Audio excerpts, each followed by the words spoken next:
ચૂંટણીના પડઘમ શાંત થયા છે ત્યાં જ અમદાવાદ જિલ્લા કોંગ્રેસ પ્રમુખનો ચૂંટણી પ્રક્રિયા પર ગંભીર આક્ષેપ મૂકવામાં આવ્યો છે। જી હા, અમદાવાદ જિલ્લા કોંગ્રેસ સમિતિના પ્રમુખ રાજેશભાઈ ગોહિલ દ્વારા ઈવીએમની હેરફેર અંગે ગંભીર આક્ષેપો કરવામાં આવ્યા છે। હડાળા બેઠક હેઠળ વખત પર ગામમાં મતદાન પૂર્ણ થયા બાદ પ્રોસાઇડિંગ ઓફિસર પર આક્ષેપ મૂકવામાં આવ્યો છે। સરકારી વાહનને બદલે પોતાની પ્રાઇવેટ ગાડીમાં ઈવીએમને લઈને નીકળ્યા હોવાનો દાવો। પ્રોસાઇડિંગ ઓફિસર હડાળા જિલ્લા પંચાયત સીટના ભાજપ ઉમેદવાર સુરજીતસિંહના સગા ભાઈ થતા હોવાનો કોંગ્રેસનો આરોપ છે। કોંગ્રેસના જણાવ્યા અનુસાર તાલુકા વિકાસ અધિકારી અને ઝોનલ ઓફિસરે ખાનગી ગાડીમાં ઈવીએમ લઈ જવાની કોઈ સૂચના ન આપી હોવાનું સ્વીકાર્યું।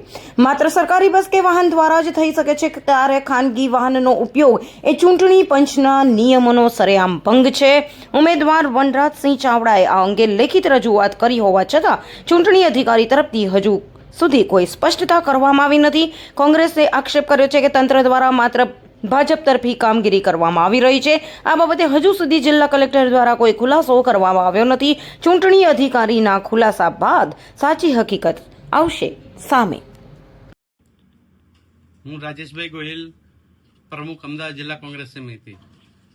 તારીખ 26/4/2026ના રોજ અમદાવાદ જિલ્લાની હડાળા તાલુકા અને જિલ્લા પંચાયતની ચૂંટણીનું આયોજન થયેલ, જેમાં 11 હડાળા જિલ્લા પંચાયત સીટમાં ફેદરા તાલુકા પંચાયત સીટ આવે છે અને ફેદરાની અંદર વખતપર ગામમાં જે મતદાન થયું, મતદાન પૂર્ણ થયા બાદ ત્યાંના પ્રિસાઇડિંગ ઓફિસર પોતાની પ્રાઇવેટ ગાડીમાં લઈ અને ઈવીએમ મશીન લઈ અને નીકળી ગયેલ, જેની જાણ વખતપર ગામના અમારા મતદાન એજન્ટે જાણ કરતા અમારા આગેવાનો ત્યાં પહોંચ્યા અને અમારા ઉમેદવાર વનરાજસિંહ ચાવડાને ફોનથી જાણ કરી।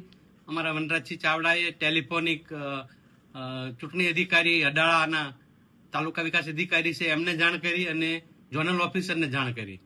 ત્યારે એ લોકોએ એવું કીધું કે અમે કોઈ સૂચના આપી નથી ઈવીએમ લઈને આવવાની એમની પોતાની ગાડીમાં। નિયમ મુજબ સરકારી ગાડી બસ દ્વારા ઈવીએમ મૂકવા અને લેવા જવાના હોય છે।